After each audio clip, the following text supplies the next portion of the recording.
Bab 896. Jika lawan melihat Anda ragu, mereka mungkin dapat mengambil inisiatif dan mencari peluang untuk membunuh Anda. Tidak ada keraguan bahwa Tang Wulin akan berada pada posisi yang kurang menguntungkan semakin lama dia menunggu. Saat dia berbicara, dia melompat dengan Gu Yue di lengannya dan langsung berlari menuju Misha ungu. Tang Wulin berbalik setengah saat dia akan tiba di depan Misha dan mendaratkan tendangan ke bahunya. Boom! Misha itu langsung terhempas oleh tendangannya yang kuat dan menabrak Misha di belakangnya. Pengukuran kekuatan melebihi 150.000 kg. Kerusakan Misha 21%. Apakah ini karya manusia? Sudah ada sejumlah besar pejabat tinggi Stardew Fortress berkumpul di platform. Ini adalah pertanyaan yang datang kepada mereka segera ketika mereka menyaksikan kekuatan mengerikan yang dilepaskan oleh Tang Wulin. Mereka mengira sosok itu adalah Su Sengkun. Tetapi seluruh tubuhnya memancarkan aura kemarahan. Mereka yakin dia pastilah binatang buas karena tidak ada manusia yang bisa memiliki kekuatan luar biasa. Itu adalah masalah yang penting ketika seekor binatang buas melarikan diri. Tetapi roh penjaga cadangan Gu Yuena tidak diragukan lagi, bahkan lebih penting. Misha terpaksa mundur di bawah rentetan Tang Wulin yang berkelanjutan. Jelas, mereka tidak akan pernah menyetujui permintaan Tang Wulin untuk membuka perisai pelindung seluruh Stardew Fortress.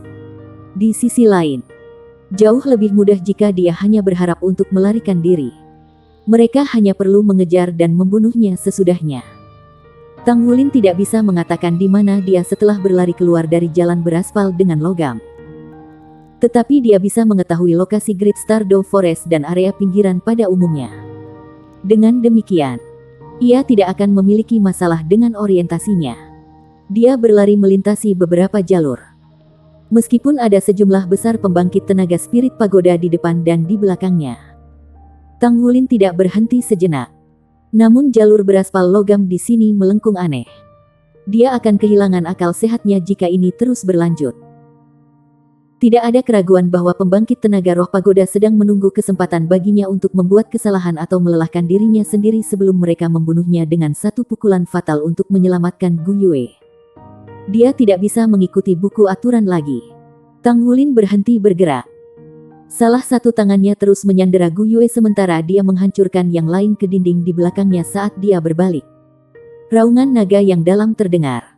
Dia mengaktifkan kekuatan garis keturunannya. Tetapi sisiknya tidak bisa dilihat. 100.000 kg kekuatan tidak manusiawi menabrak dinding logam. Dinding diperkuat oleh perisai energi lebih dari 1 meter. Segera melengkung ke dalam dengan suara tabrakan yang luar biasa. Tang Wulin menggunakan sikunya untuk memukulnya sekali lagi. Gelombang kejut dari tabrakan membuat pembangkit tenaga roh pagoda di tempat kejadian bergetar ketakutan. Dia melakukan ini 3 kali. Menciptakan lubang besar di belakang punggungnya yang mengungkapkan ruang yang agak terbuka. Dia menarik Gu Yue saat mereka berlari ke dalam lubang tanpa ragu sedikit pun. Dia terus bergerak maju sesuai dengan arah dalam pikirannya. Dia akan segera menerobos dengan kekuatan kasarnya ketika dia tiba di lokasi. Jika spirit pagoda adalah untuk melepaskan perisai energi pelindungnya, Tang Wulin akan segera mengancam kehidupan Gu Yue. Sementara dia akan menggunakan kekuatan mengerikannya untuk menabrak dinding sampai hancur dengan kekuatan tanpa perisai energi. Tang Wulin menolak untuk mengakui bahkan ketika perwakilan spirit pagoda menyatakan keinginan mereka untuk membawanya ke pintu keluar. Dia hanya akan menggunakan metode biadabnya dan mencari jalan keluar untuk dirinya sendiri. Boom! Hanya penyok kecil muncul ketika dia menabrak dinding untuk ke-7 kalinya. Jika dinding dari sebelumnya setebal 1 meter, maka yang ditemukan Tang Wulin ini setidaknya setebal 5 meter. Sama sekali tidak mungkin baginya untuk berlari keluar dari dinding bahkan dengan kekuatannya. Namun, dia tidak terkejut tetapi sangat senang menemukan itu. Sebagai benteng bersenjata, pertahanan terkuatnya tidak diragukan lagi berada di daerah pinggirannya. Mereka sangat mungkin sudah ada di dinding luar. Apa yang harus dia lakukan? Dia punya trik lama di lengan bajunya. Dia masih memiliki cara lain ketika kekuatan mentahnya menjadi tidak berguna. Dia menguatkan tubuh Gu Yue terhadap dirinya sendiri sementara dia melepaskan Golden Dragon Claw kirinya. Dia menekankan cakar itu ke dinding dengan punggung bersandar. Fitur spesial Golden Dragon Claw kanannya adalah Smash. Sedangkan fitur spesial Dragon Claw kiri adalah Tear. Cakar naga emasnya terus merobohkan potongan-potongan logam tebal dan berat di bawah infus kekuatan garis keturunannya yang mengerikan. Kemudian dia melemparkan potongan-potongan itu di pusat kekuatan spirit pagoda yang melingkari mereka dari depan. Hanya perlu beberapa saat sebelum Tang Wulin merobek lubang ke dinding sementara dia dan Gu Yue disembunyikan olehnya. Sementara itu, tidak ada peralatan pengintai yang bisa melihat situasi di dalam dengan jelas lagi. Tang Wulin menggunakan kedua tangannya saat ia meluncurkan Golden Dragon Claws dan Das Gold Dread Claw dengan kekuatan penuh dengan Gu Yue bertindak sebagai perisai di depannya. Dengan paksa, dia berhasil terus menggali jalur yang cukup lebar untuk muat satu orang. Paduan yang digunakan untuk membuat dinding eksterior benteng itu sangat sulit. Tetapi Tang Wulin adalah pandai besi. Dia memiliki pemahaman yang baik tentang logam. Dengan demikian, dia bisa membuat tubuhnya dan Gu Yue lebih dalam dan lebih dalam ke dalam lubang sambil mengirim sisa logam ke belakang terus-menerus. Kekuatan-kekuatan roh pagoda tertegun ketika mereka menyaksikan adegan itu. Mereka mulai bertanya-tanya, apakah Tang Wulin sebenarnya adalah binatang buas? Jika dia adalah orang luar yang menyusup ke lokasi, maka dia tidak mungkin memiliki begitu sedikit pengetahuan tentang tempat yang dia butuhkan untuk mengadopsi metode tidak beradab seperti itu untuk menerobos dinding. Namun mereka merasa bingung apakah mereka harus menangis atau tertawa bahwa metode biadab seperti itu tampaknya sangat efektif. Tang Wulin merasakan udara segar bertiup di punggungnya. Dan dia segera tahu bahwa mereka akhirnya keluar. Dia telah menggali lubang ke dinding lapisan luar benteng dengan paksa. Dari luar, dia bisa melihat bahwa dia berada lebih dari 100 meter di atas tanah. Bibir Tang Wulin tersenyum tipis. Dia telah melarikan diri. Gu Yue menoleh ke samping mencoba mengatakan sesuatu. Tapi mulutnya tertutup Tang Wulin. Mereka akan berada dalam kesulitan besar jika Gu Yue berbicara sesuatu yang akan menyebabkan pihak lain menemukan bahwa dia bukan Gu Yue. Begitu banyak pembangkit tenaga spirit pagoda bisa merobeknya berkeping-keping dengan mudah. Saat Gu Yue menjerit karena terkejut, Tang Wulin melompat ke udara dan langsung menuju tanah dengan satu tangan di pinggang ramping Gu Yue. Ketinggian 100 meter bukanlah masalah baginya. Mereka turun sekitar 60 hingga 70 meter sebelum kaki kanannya melangkah ke benteng. Dia melesat maju seperti panah saat dia membawa Gu Yue ke kejauhan dengan kecepatan kilat. Ada total lebih dari 60 Misha yang datang untuk mereka segera seperti segerombolan lebah. Anehnya, pemimpinnya adalah Misha merah. Kamu sudah memisahkan diri dari benteng. Lepaskan sandera dan kami akan membiarkanmu pergi. Suara elektronik bergema di udara. Tang Wulin meraung keras. Berhenti mengikutiku dan aku akan membebaskan sandera 1 jam kemudian. Apakah Anda pikir saya sangat bodoh untuk percaya bahwa Anda akan menepati janji Anda setelah saya melepaskan sandera sekarang? Pergi. Aku akan mencabik-cabik tubuhnya dan melemparmu jika kau terus mengikutiku. Tang Wulin mengayunkan tinju kanannya saat dia meraung marah dan melemparkan jaket Gu Yue. Sedikit kesal, Gu Yue cemberut bibirnya. Tapi dia tidak berbicara. Seperti yang diperintahkan padanya. Seperti yang diharapkan. Pengejar mereka melambat saat melihat jaket. Tang Wulin membawanya saat ia berlari dengan liar dengan kecepatan penuh dalam upaya untuk melarikan diri ke arah yang acak. Menyingkirkan genggaman spirit pagoda bukanlah tugas yang mudah karena memiliki teknologi paling canggih yang tersedia di Federasi. Dan radar mereka mampu menjangkau area yang luas. Mereka bahkan dapat meminta bantuan militer dari Federasi. Oleh karena itu, Tang Wulin segera melepaskan jiwa bela diri Kaisar Blue Silver-nya begitu dia membawa Gu Yue ke hutan. Dia mengandalkan koneksi Kaisar Blue Silver dengan tanaman di sekitarnya untuk menyembunyikan aroma dan aura mereka. Pada saat yang sama, Tang Wulin dengan cepat menggali gua bawah tanah di hamparan vegetasi dan terjun bersama Gu Yue. Mountain Dragon Defense diluncurkan saat tanah diblokir di luar tubuhnya. Tang Wulin mengandalkan sepasang Golden Dragon Claws untuk menggali ke bawah. Dia sudah mengerahkan semua kekuatannya. Hanya perlu beberapa menit sebelum dia sudah menggali 100 meter di bawah tanah. Bab 897. Meskipun sangat canggih, radar mereka yang kuat tidak dirancang untuk mendeteksi sinyal dari bawah tanah. Jadi tidak mungkin untuk melacak apapun yang sedalam 100 meter. Gu Yue berbaring telentang Tang Wulin dengan tangan melingkari lehernya. Dia menggunakan sepasang cakar naga untuk membuka jalan saat dia menggali ke depan dengan cepat. Dia tidak melakukan penggalian secara acak. Bahkan, dia melihat ada sungai di dekatnya tepat ketika dia akan melompat dari benteng sebelumnya.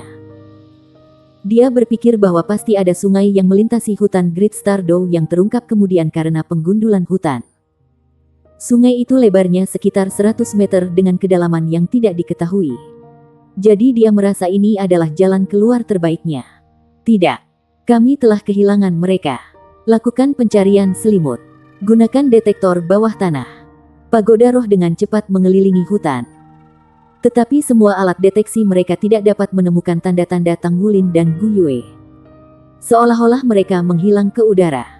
Beberapa menit kemudian, pintu masuk gua Tang Wulin ditemukan. Namun, gua bawah tanah sudah disegel. Jadi mereka perlu menggali lagi. Lalu, bagaimana mereka bisa menemukan jalan Tang Wulin jika mereka begitu sibuk menggali? Sudah 15 menit kemudian ketika sejumlah besar alat deteksi bawah tanah bergerak dalam konvoi. Deteksi bawah tanah yang meliputi area puluhan kilometer belum menemukan bentuk kehidupan besar. Tang Wulin dan Gu Yuena tampaknya menghilang ke udara. Hus! Saat air menderu, Tang Wulin dan Gu Yue menjulurkan kepala mereka hampir bersamaan. Air dingin dan menyegarkan mengalir ke bawah dengan arus dan membawa tubuh mereka bersamanya. Tang Wulin berbalik untuk melihat bahwa benteng Stardow sudah belasan kilometer di belakang mereka. Ya, dia menggali terowongan bawah tanah sampai ke sungai dan mengandalkan aliran air untuk membawanya keluar. Mereka melayang bersama dengan arus dan menjauhkan diri dari keriuhan tanpa terlalu banyak usaha. Tang Wulin menarik Gu Yue ke dalam pelukannya saat dia bertanya dengan lembut. Apakah kamu kedinginan? Gu Yue menggelengkan kepalanya. Meskipun dia telah kehilangan ingatannya, hawa dingin masih tidak berpengaruh padanya karena basis kultivasinya tidak berubah. Ayah, kamu tadi sangat menakutkan. Kamu membuatku takut ketika kamu meneriaki mereka. Gu Yue berbicara dengan nada tidak puas. Tang Wulin tersenyum dan berbicara. Bagaimana mereka percaya bahwa aku akan benar-benar mengancam hidupmu jika aku tidak melakukannya? Sekarang baik-baik saja. Mereka tidak mungkin menemukan kami pada saat ini. Kami akan pergi ke hilir. Dan aku akan merias wajahmu saat kita mendarat. Lalu, kita berdua akan ganti baju. Semuanya akan baik-baik saja kalau begitu. Ayah. Aku lapar. Gu Yue memeluk lehernya. Pakaian mereka benar-benar basah oleh air. Dan Tang Wulin segera merasa dirinya terbakar ketika dia mendekat. Tubuhnya yang muda dan kuat lebih dari yang bisa dia tangani. Gu Yue, apakah kamu ingat mengapa mereka memanggilmu Gu Yuenan? Tanya Tang Wulin. Pertanyaan itu terus-menerus mengaburkan pikirannya seperti kabut. Gu Yue menggelengkan kepalanya dalam kebingungan dan memeluknya dengan erat. Mereka terus mengalir ke hilir sejauh 5 hingga 6 kilometer lagi. Tang Wulin membawa Gu Yue ke pantai ketika dia melihat persimpangan jalan raya di dekat tepi sungai. Ganti ke pakaian kering. Fat, aku akan membawamu makan. Fakta bahwa dia hampir menyebut dirinya sebagai ayah membuat Tang Wulin merasa canggung. Ayah, saya tidak tahu caranya. Mata besar Gu Yue dipenuhi dengan kepolosan. Sudut bibir Tang Wulin berkedut sekali. Dia tidak tahu bagaimana harus berubah. Pakaian basahnya hampir tidak meninggalkan sosok anggun Gu Yue dalam imajinasi. Tang Wulin merasakan wajahnya memerah saat jantungnya mulai berdetak kencang. Kau penyihir kecil yang menjengkelkan. Tang Wulin mengerang ketika dia menemukan sudut di pinggir jalan. Memerah. Dia mendapatkan satu set pakaian Gu Yue dari gelang penyimpanannya dan kemudian menyerahkannya padanya. Gu Yue tidak terganggu, tetapi memiliki reaksi drastis pada Tang Wulin. Ayah, apakah kamu seksi? Kenapa wajahmu menjadi merah tua? Gu Yue mengedipkan matanya yang besar saat dia bertanya. Memukul. Tang Wulin mengangkat tangannya dan menamparkan pantatnya yang gagah. Diam, Hamif. Gu Yue cemberut bibirnya dengan kesal. Untuk menjaga dirinya agar tidak berperilaku gegabah. Tang Wulin membutuhkan sebanyak mungkin tekadnya yang luar biasa seperti yang ia gunakan untuk menahan rasa sakit menerobos segel Raja Naga Emas. Terlepas dari cinta mereka satu sama lain, dia tidak ingin melakukan apapun pada Gu Yue ketika dia menderita amnesia. Setelah Tang Wulin selesai menggantinya, ia berganti pakaian cepat dengan cepat sebelum menarik Gu Yue ke jalan. Dia kemudian mengeluarkan kendaraan tempur Sekte Tang yang disamarkan sebagai mobil biasa. Dia mengemudi di sepanjang jalan dengan Gu Yue dan meninggalkan tempat itu dengan tergesa-gesa. Mereka bisa bergerak lebih cepat dengan kendaraan tempur. Dan Tang Wulin segera menemukan bahwa jalan menuju ke timur dengan membaca rambu-rambu jalan.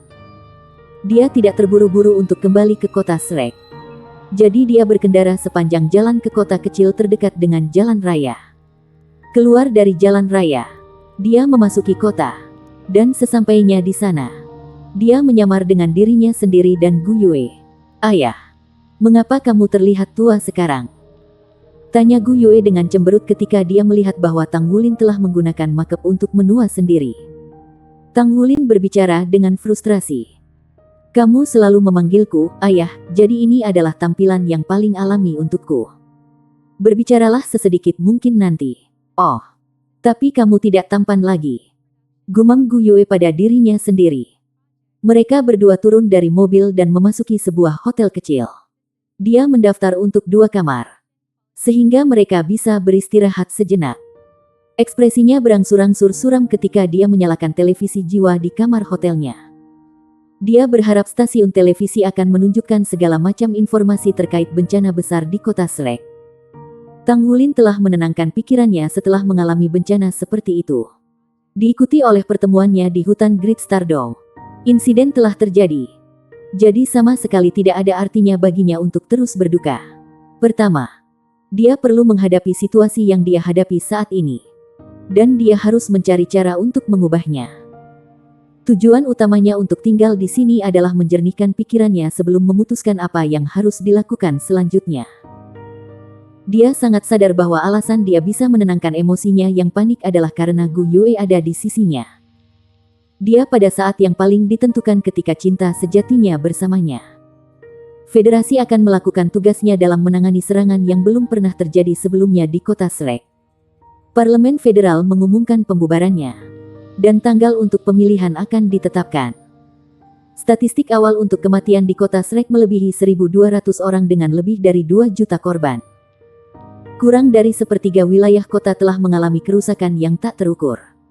Shrek Academy sepenuhnya dimusnahkan sementara markas Tang Sek dihancurkan.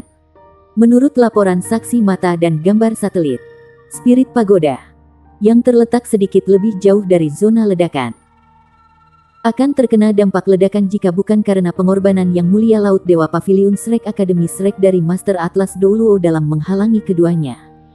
Amunisi jinak tetap milik God Killer. Tentara Federasi telah membentuk regu investigasi untuk menentukan penyebab hilangnya 2 amunisi jinak dengan peringkat tetap God Killer.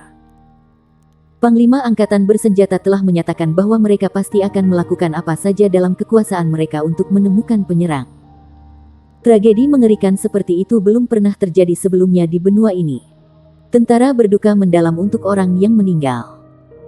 Lulusan Shrek Academy sedang mengadakan upacara di beberapa tempat di seluruh benua untuk meratapi para siswa dan staf yang secara tragis terbunuh dalam serangan itu.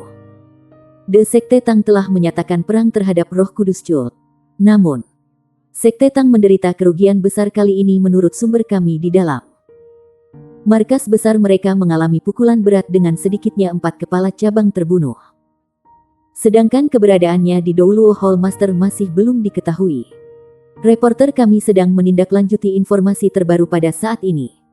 Kultus Roh Kudus menyatakan bertanggung jawab atas serangan teroris ini. Tetapi kultus itu tidak menyatakan diri sampai saat ini. Stasiun memanggil publik untuk segera melaporkan ke kantor distrik setempat Anda jika Anda melihat sesuatu yang mencurigakan. Ada desas-desus bahwa amunisi Soul tetap peringkat ketiga God Killer telah hilang sama seperti 2 lainnya. Jika ini benar, kota mana yang akan menjadi target God Killer berikutnya? Apa yang sebenarnya dilakukan pemerintah federal? Segala macam informasi kacau terus-menerus disiarkan melalui saluran televisi jiwa.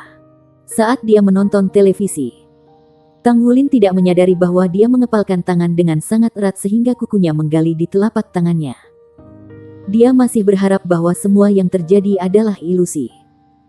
Dia berharap semuanya seperti mimpi yang diciptakan oleh iblis lama ketika mereka masih di Pulau Iblis dan bahwa ini hanyalah mimpi buruk. Namun kenyataannya semua itu ada di sana sebelum dia. Tidak ada keraguan bahwa ini bukan hanya mimpi buruk. Ketika dia melihat dua kawah yang dalam di tanah dan sisa-sisa kota Shrek di televisi, Tang Wulin tidak bisa menahan tangis dari matanya. 1.200 orang tewas. Mereka adalah 1.200 makhluk hidup namun mereka dibunuh tanpa berpikir. Kota nomor 1 di benua itu. Kota yang tidak pernah tertidur dan akademi dengan sejarah lebih dari 20.000 tahun lenyap begitu saja. Musuh itu licik dan kejam. Tang Wulin tetap tak bergerak untuk waktu yang lama setelah dia mematikan televisi. Dia duduk di sana dan menenangkan emosinya ketika dia menganalisis informasi yang baru saja dia terima. Bab 898. Dilihat oleh situasi saat ini, kota Shrek telah menderita kerugian besar. Akademi Shrek hampir hancur total. Markas Tang Sek juga hancur total. Kerusakan yang mereka derita tidak terhitung. Dari situasi saat ini, tidak ada laporan tentang rekan-rekannya. Kultus Roh Kudus. Bisakah Roh Kudus berkultus berhasil meluncurkan serangan seperti itu sendiri? Apakah militer tidak melakukan apa-apa? Apakah amunisi jiwa tetap peringkat 12 yang mudah dicuri? Pihak-pihak yang terlibat dalam ini pastilah lebih dari sekadar sekte penguasa jiwa jahat. Pasti ada lebih dari sekadar memenuhi mata. Keberadaan Shrek City selalu menjadi wildcard di federasi. Namun, federasi tidak berani melakukan apapun terhadap kota Shrek. Bagaimanapun, statusnya dihormati dengan baik. Dilihat oleh ledakan hebat saat ini, federasi sebenarnya memiliki sarana untuk melawan Shrek dengan senjata pamungkas mereka. Hanya saja mereka tidak punya cara untuk melakukannya. Mungkinkah kejadian ini dilakukan oleh federasi yang bermaksud untuk menyingkirkan Shrek dengan nama penguasa jiwa jahat? Mungkin. Seseorang dari federasi telah bekerja sama dengan penguasa jiwa jahat untuk menghancurkan kota Shrek. Kultus Roh Kudus tidak akan keberatan bahkan jika pot kamar ini dikaitkan dengan mereka. Mereka seperti tikus yang berlari di jalanan. Tujuan beberapa orang sudah tercapai. Tanpa pengaruh akademi Shrek di benua itu, jelas lebih mudah bagi orang-orang yang ambisius ini untuk mencapai keinginan mereka. Namun, Tang Wulin tidak memiliki pengetahuan tentang situasi saat ini. Bagaimanapun, dia tidak memiliki banyak minat dalam politik. Sekte Tang juga menderita pukulan destruktif. Jelas, seperti akademi Shrek, Tang Sekte ditakuti oleh orang-orang yang berkuasa. Tragedi ini lebih dari yang terlihat.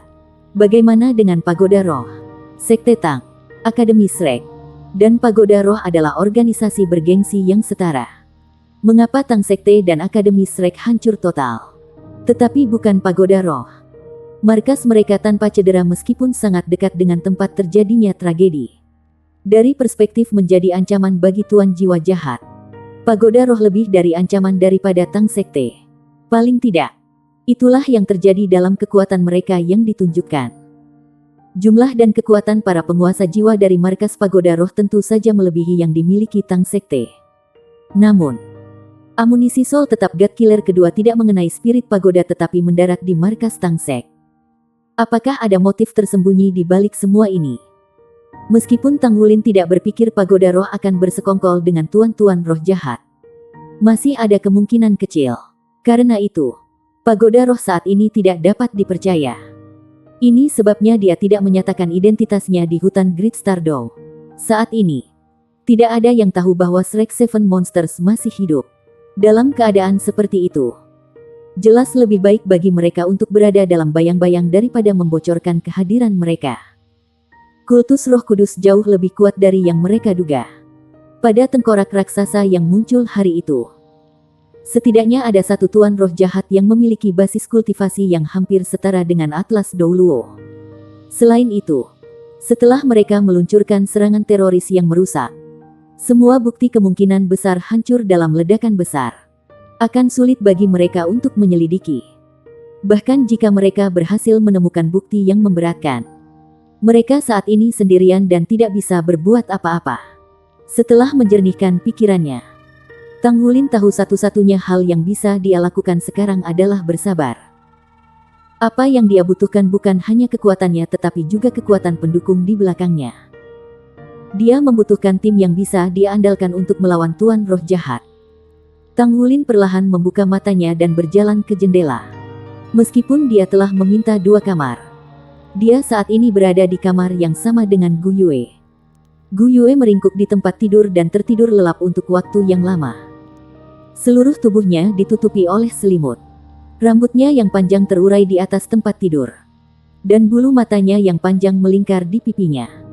Dia secantik boneka ukuran besar. Tang Wulin meliriknya dan segera merasa nyaman. Dia kembali menatap keluar jendela. Dia mengambil komunikator jiwanya perlahan dan menyalakannya. Dia memutar nomor. Tang Wulin merasakan kegugupan yang tidak bisa dijelaskan. Jika nomor ini tidak dapat dihubungkan, itu akan berdampak buruk baginya. Panggilan ini akan menjadi indikator yang menentukan apakah dia benar-benar sendirian. Wulin. Sebuah suara yang agak cemas datang dari gagang telepon. Ketika Tang Wulin mendengar suara itu, dia sedikit terkejut. Dia menarik napas dalam-dalam. Tapi suaranya masih bergetar di luar dirinya sendiri. Xinglan. Aku baik-baik saja. Ujung penerima lainnya terdiam. Tepat ketika Tang Wulin takut akan yang terburuk. Sebuah sorakan yang memekakkan telinga tiba-tiba datang dari penerima. Air mata langsung mengalir di pipi Tang Wulin. Dia mendengar suara mereka. Keributan suara termasuk Ye Xinglan, Xie Xie, Yuanen, Su Xiaoyan, dan Su Lizi. Semua orang ada di sana. Meskipun suara mereka sedikit histeris karena kegembiraan mereka, Tang Wulin masih bisa memilih suara masing-masing. Itu mereka. Itu benar-benar mereka. Mereka semua hidup. Mereka semua baik-baik saja. Tang Wulin merasa dirinya tersedak dan kehilangan kata-kata. Mereka jelas merupakan orang-orang yang selamat dari bencana. Kakak laki-laki. Kakak. Xie Xie berteriak dan berteriak melalui gagang telepon. Tang Wulin mendengus menjawab. Dia berhasil menekan emosinya dan mendapatkan kembali kemampuannya untuk berbicara. Kakak laki-laki. Kamu di mana? Apakah kamu benar-benar hidup? Aku tidak bermimpi, kan? Suara Xie Xie bergetar. Tang Wulin bisa merasakan kegembiraan dalam suaranya saat ini. Aku masih hidup. Aku baik-baik saja. Gu Yue menyelamatkan saya. Token yang dia berikan padaku telah membawanya ke sisiku tepat pada waktunya. Kemudian, kami diangkut bersama ke tempat yang jauh. Saya baik-baik saja sekarang. Saat ini saya berada di kota kecil sekitar 200 km dari kota Shrek. Saya bahkan tidak tahu nama kota ini. Bagaimana dengan kalian? Di mana kalian sekarang? Apakah semua orang baik-baik saja? Ye Xinglan mengambil komunikator jiwa dari Xie Xie. Kita semua baik-baik saja. Kita di surga Dou City sekarang. Yang mulia Roh Kudus Dou Luo juga baik-baik saja. Tapi, emosinya adalah Dou Luo Roh Kudus. Tubuh Tang Wulin bergetar. Itu benar. Roh Kudus Dou Luo sepertinya pingsan tempo hari. Dia masih hidup. Dengan Hyper Dou Luo yang hidup, segalanya menjadi lebih baik dari yang dia harapkan. Namun, ketika dia berpikir tentang hubungannya dengan Yun Ming, Tang Wulin merasakan jantungnya terkilir. Dia membayangkan menempatkan dirinya di sepatunya. Jika sesuatu terjadi pada Gu Yue, berapa banyak rasa sakit yang akan dia alami. Hibur yang mulia dulu.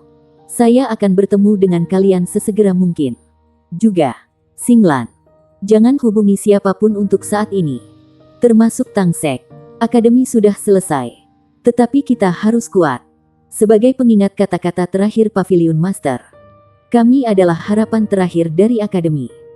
Akankah Akademi hanya memiliki harapan jika kita sehat dan hidup? Sekarang, kita harus melindungi diri kita terlebih dahulu. Apakah Anda mengerti? Jadi, apapun yang Anda lakukan, jangan ungkapkan identitas Anda. Yang terbaik adalah menyamar setiap saat. Ya, saya pikir juga begitu, kata Ye Xinglan. Kami memiliki penyamaran kami sebelum kami datang ke Heaven Dou City. Tetapi kami tidak menghubungi siapapun. Suatu hari, kami pikir kami melihat Gu Yue muncul. Tetapi kami tidak yakin apakah Anda dihancurkan oleh amunisi jiwa tetap atau apakah Anda masih hidup. Itu sebabnya kami telah menunggu sejak kami datang ke sini. Wulin, silakan datang. Kami menunggumu. Tolong hati-hati. Tang Wulin memperhatikan bahwa Ye Xinglan yang selalu tenang dan stabil sekarang tampak kesakitan. Oke, tunggu aku.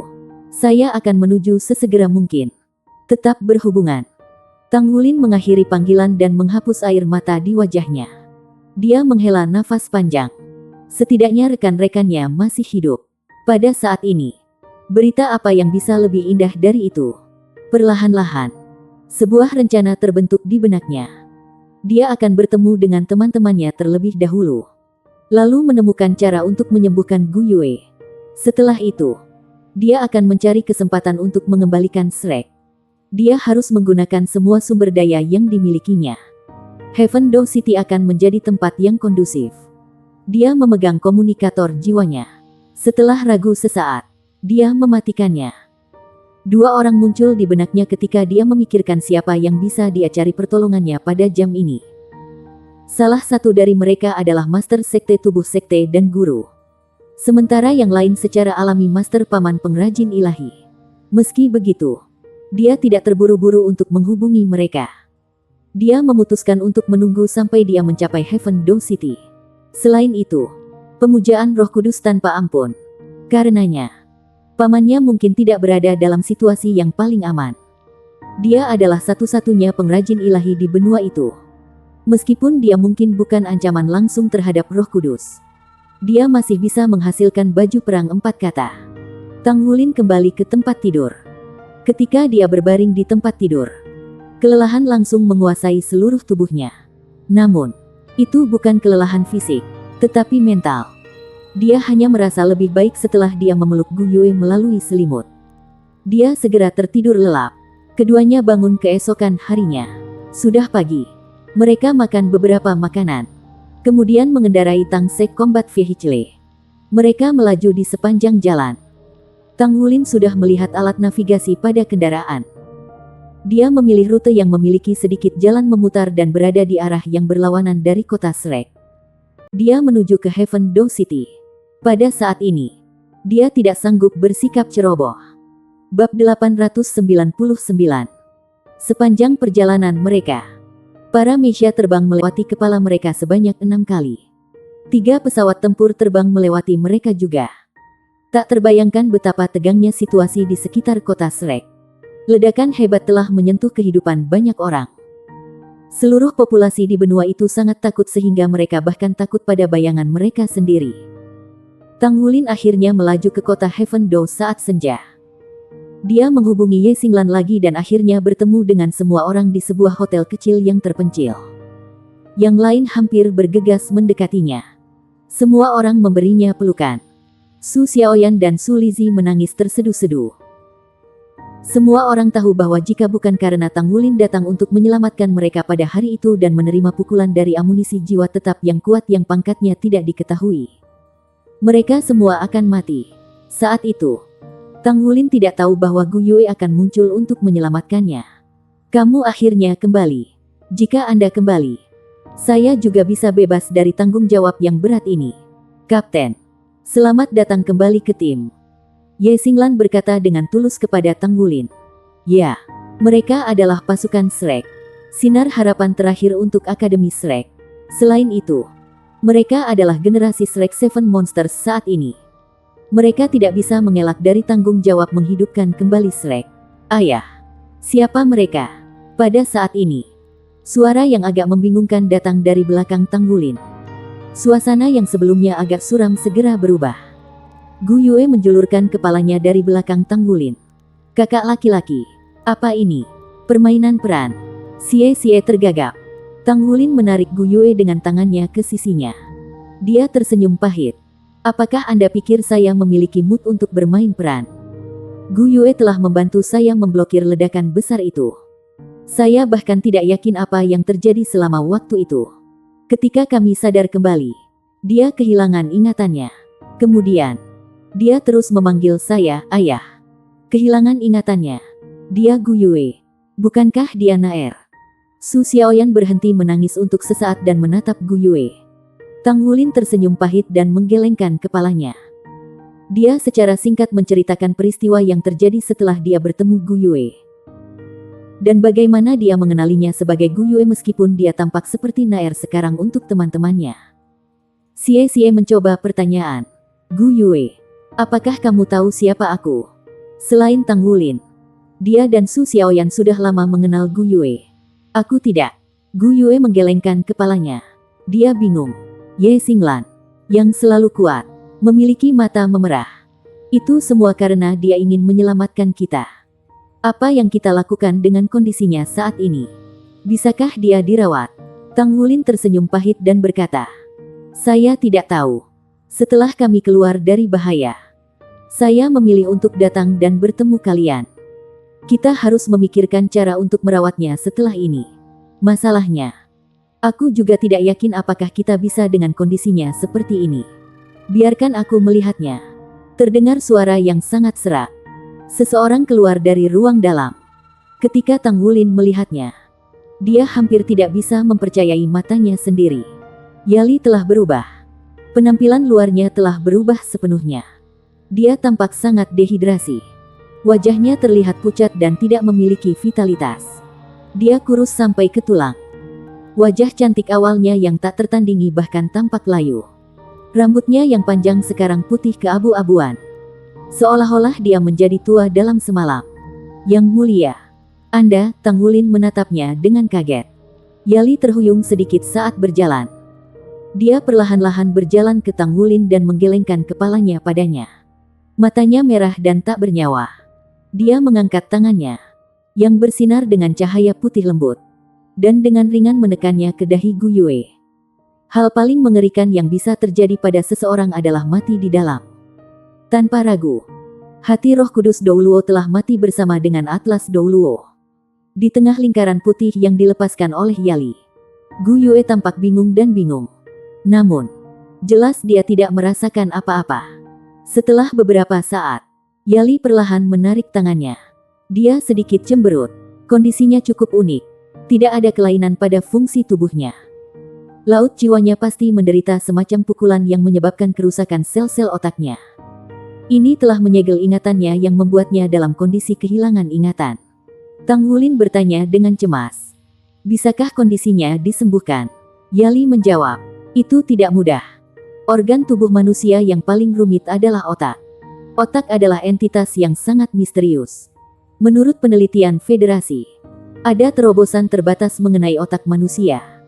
Dan tidak mungkin kita bisa mengetahui semua rahasianya. Yang paling bisa kita lakukan adalah membagi otak menjadi beberapa wilayah sederhana. Tapi, tidak ada definisi yang jelas tentang wilayah ini. Ini juga salah satu bidang penelitian teknologi jiwa yang lebih penting.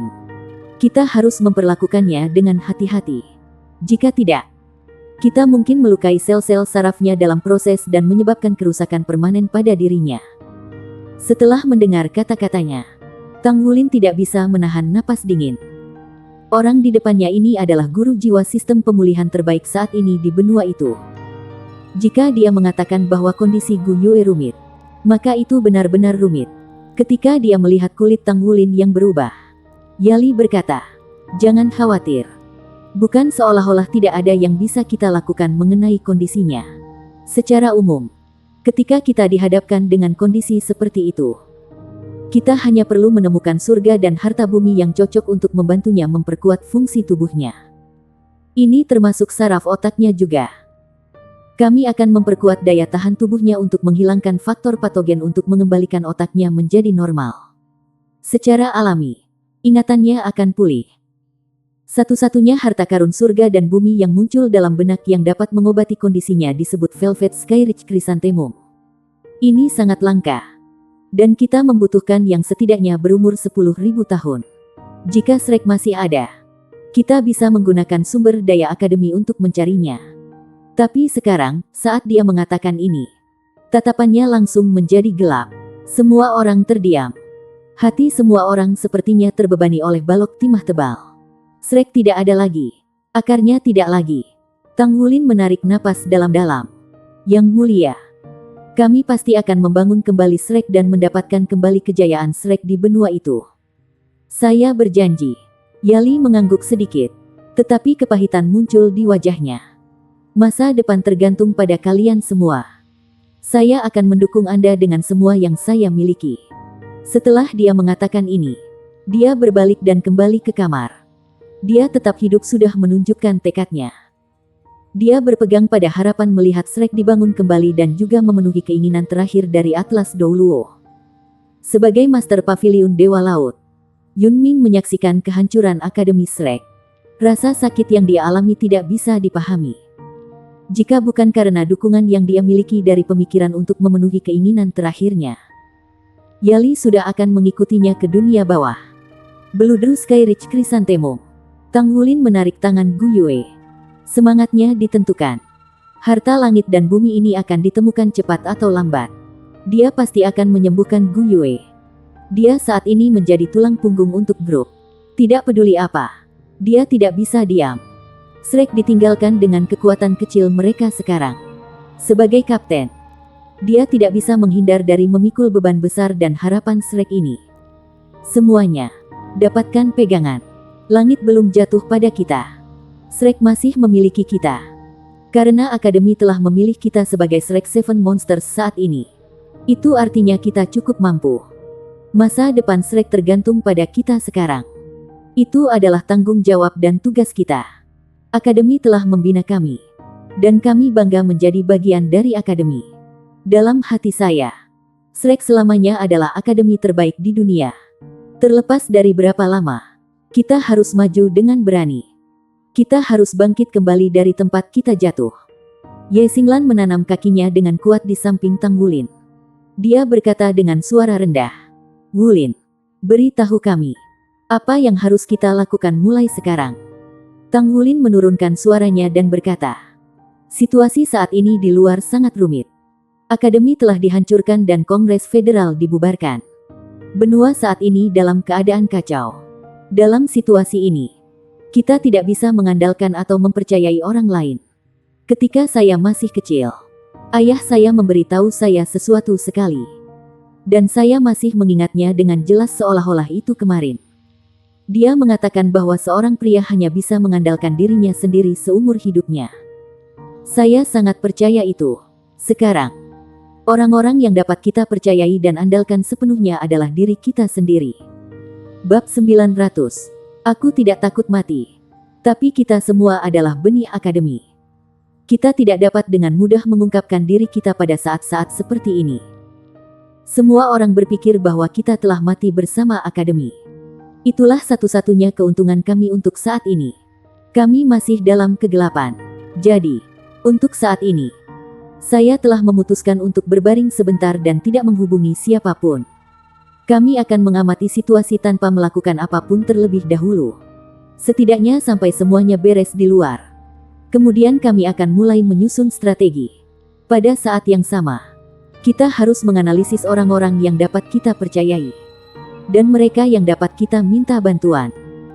Kita juga harus memperhatikan siapa yang paling diuntungkan dari bencana hebat ini. Aku tidak percaya bahwa Roh Kudus Pemujaan mampu mencuri 2 amunisi jinak tetap tingkat God Killer dan memecat mereka di dalam kota Shrek. Pasti ada kekuatan lain yang membantu mereka. Setidaknya kita harus menemukan target. Setelah kita memiliki target kita dapat membuat persiapan yang lebih baik.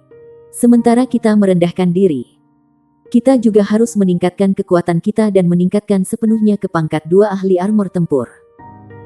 Hanya ketika kita berada di peringkat seperti itu barulah kita memiliki kekuatan untuk melindungi diri kita sendiri. Saat Tang Wulin menyatakan pikirannya, dia tidak berniat membahasnya dengan teman-temannya. Demokrasi tidak dibutuhkan sekarang. Mereka membutuhkan seseorang yang tegas untuk memimpin mereka maju. Tanpa ragu, Tang Wulin adalah satu-satunya yang mampu melakukan ini. Setelah mereka mendengar kata-katanya, mata semua orang berkaca-kaca. Mereka memiliki tujuan mereka sekarang dan tugas yang ingin mereka capai. Setidaknya mereka tidak lagi merasa kehilangan total. Di mana kita harus bersembunyi? Tanya Yue Zhengyu. Tanpa ragu, hotel kecil yang mereka tinggali saat ini tidak cocok. Mereka bahkan tidak bisa memperbaiki perlengkapan perang mereka menjadi peringkat 2 kata di sana. Mereka membutuhkan sumber daya dan tempat yang sepi untuk melanjutkan pekerjaan mereka. Tang Wulin menjawab, "Saya akan memikirkan sesuatu." Ketika dia mengatakan ini, Dia memancing komunikator jiwanya sendiri dan memutar nomor. Ini adalah orang pertama yang dia hubungi selain teman-temannya. Wulin.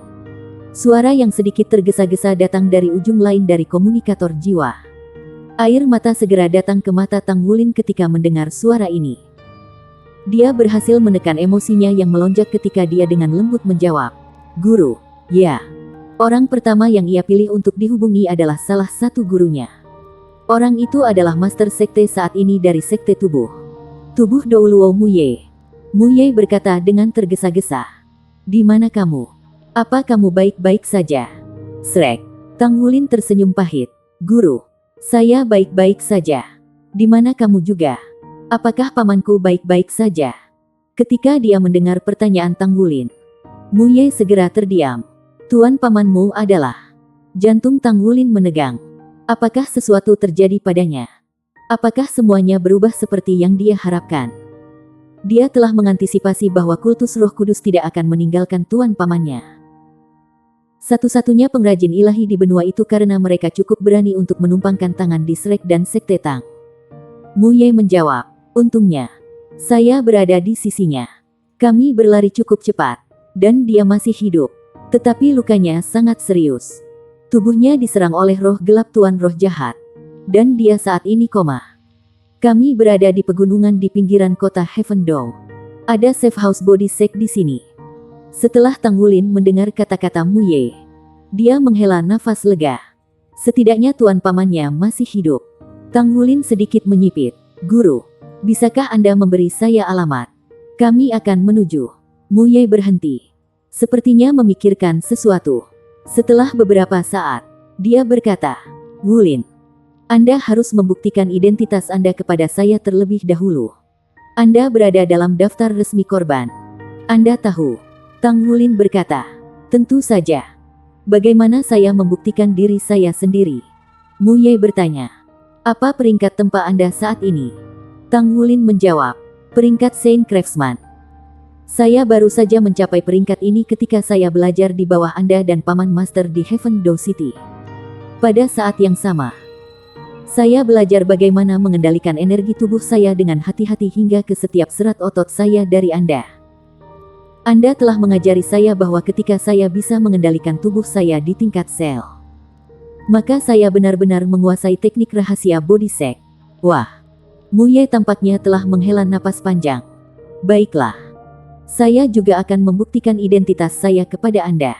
Saat itu, ketika kami bepergian ke Star Luo Empire, saya meletakkan dasar yang kuat untuk Anda selama 49 hari pelatihan dasar." Ujung bibir Tang Wulin sedikit berkedut. "Guru, tolong beritahu saya alamat Anda. Kami akan bergegas secepatnya." "Baik." Muye memberinya alamat dan rute yang harus mereka ambil. Tang Wulin mengakhiri panggilan dan menghela nafas lega. Beberapa orang yang bisa dia percayai saat ini adalah guru dan pamannya. Guru Muchen sudah di kota Srek sejak awal, tetapi nasibnya tidak diketahui. Oleh karena itu, orang pertama yang dia pikir untuk dihubungi adalah Muye dan Zhen Hua. Setelah mengakhiri panggilan dengan Muye, dia segera memutar nomor lain. Ketika dia memutar nomor ini, tangannya sedikit gemetar. Nada dering berdering sekitar 5 kali. Tetapi tidak ada yang mengangkat. Hati Tang Wulin tidak bisa membantu tetapi tenggelam ke dasar lembah. Tepat ketika dia akan mengakhiri panggilan, panggilan itu tiba-tiba terhubung. "Siapa ini?" Suara rendah dan serak datang dari ujung yang lain. Ketika Tang Wulin mendengar suara ini, tubuhnya bergetar hebat. Dia tidak bisa lagi mengendalikan emosinya sendiri. Dia segera mulai terisak. "Guru, Wulin." Suara di ujung sana segera mengangkat 1 oktav. "Wulin, kau masih hidup. Kamu, di mana kamu?" Suara nyaring itu bahkan bisa didengar oleh teman-teman Tang Wulin di sekitarnya. "Ya, suara ini milik Muchen. Dia adalah pengrajin suci dari generasi yang membawa Tang Wulin ke jalur luas dunia penempaan." "Guru, ini aku. Saya masih hidup. Saya sudah melarikan diri." "Sulit dijelaskan. Senang sekali kau baik-baik saja. Di mana kamu?" Napas Muchen jelas sangat gelisah. Setelah napasnya yang berat berlanjut selama beberapa detik, dia berhasil menenangkan emosinya. "Aku di kota Surga Dou. Aku ingin mencari pamanmu. Tapi sehari sebelum kemarin, markas asosiasi pandai besi di Heavendow City diserang dan pamanmu hilang. Ini kekacauan di markas besar sekarang. Saya mengasumsikan perintah pribadi. Tetapi jangan datang ke sini. Tidak ada jaminan keselamatan dimanapun Anda berada sekarang. Kami akan berbicara lebih banyak ketika hal-hal diselesaikan pada bagian saya. Anda harus pergi mencari tempat untuk bersembunyi terlebih dahulu. Bagus, kamu baik-baik saja. Itu yang terpenting. Jangan khawatir. Adik perempuanmu dan aku tidak terluka. Saya membawanya kembali ke Isaiah City sebelum ini. Dan kami cukup beruntung untuk terhindar dari bencana ini. Akhirnya, ada kabar baik. Tang Wulin menghela nafas lega. Seluruh tubuhnya rileks. Baiklah, guru. Kamu juga berhati-hati. Tang Wulin mengakhiri panggilan dan terengah-engah. Dia secara naluriah melanjutkan untuk memutar nomor lain. Tetapi Ye Xinglan meraih dan menghentikannya. Wulin, tenang. Jantung Tang Wulin bergetar dan dia berhenti menelepon. Tanpa ragu, semakin banyak orang yang mereka hubungi, semakin tinggi kemungkinan mereka terungkap. Dia meletakkan komunikator dan mematikannya. Maafkan saya terlalu bersemangat. Dalam situasi mereka saat ini, mereka tidak akan pernah terlalu berhati-hati. Kami akan beristirahat untuk hari ini dan berangkat besok. Kami akan pergi mencari guru dan paman master saya terlebih dahulu dan menetap di sana. Kemudian, kita akan meminta Yang Mulia Roh Kudus Douluo untuk melihat paman tuanku dan melihat apakah dia bisa memperlakukannya. Jika itu adalah invasi oleh roh-roh jahat, Roh Kudus Douluo harus memiliki kualifikasi yang baik untuk bertarung melawan Sayate. Malam berlalu tanpa banyak bicara. Pagi-pagi keesokan paginya, mereka makan sarapan dan pergi dengan diam-diam. Kendaraan Tangsek Combat Tang Wulin dapat mengangkut 8 penumpang dalam keadaan normal. Dengan tambahan Roh Kudus Douluo Yali saat ini, ada 9 dari mereka secara total. Jadi agak sempit. Mereka tidak punya pilihan selain menekan beberapa gadis yang lebih kurus di belakang. Semua orang diam sepanjang perjalanan. Pukulan dari insiden baru-baru ini terlalu besar untuk mereka semua. Mereka bahkan tidak berani memikirkan guru-guru yang telah mengajar mereka dan teman-teman mereka yang memiliki kelas bersama sebelum ini. Untungnya, mereka setidaknya memiliki pilar dukungan spiritual. Orang-orang yang mereka cintai masih berada di sisi mereka. Roh Kudus Douluo Yali adalah satu-satunya pengecualian. Dia duduk di dalam kendaraan dan melemparkan pandangannya yang tak bernyawa keluar jendela. Dia tampaknya telah kehilangan jiwanya. Gu Yue adalah satu-satunya yang tampak sangat bahagia di dalam kendaraan. Dia terus tersenyum pada Tang Wulin dan memanggilnya, "Ayah," dengan suara yang manis. Itu hanya pada saat-saat seperti ini ketika semua orang memandang Tang Wulin dengan ekspresi aneh yang membuat suasana sedikit cerah. Setelah mencapai wilayah pegunungan, jalan mulai bergelombang. Untungnya, kendaraan tempur Sekte Tang hidup sesuai namanya. Itu bisa melintasi sebagian besar kondisi jalan. Akhirnya, di sudut yang jauh, sebuah rumah yang terbuat dari batu muncul di pandangan mereka. Jika Muye tidak memberi mereka petunjuk rinci, itu tidak akan mudah bagi mereka untuk menemukan tempat ini. Ketika Tang Wulin melihat Muye mendorong pintu terbuka dan berjalan keluar dari dalam, matanya memerah lagi. Mampu bertemu seseorang yang sangat disayanginya setelah bencana besar membuatnya hampir tidak bisa mengendalikan emosinya sendiri. Bersambung.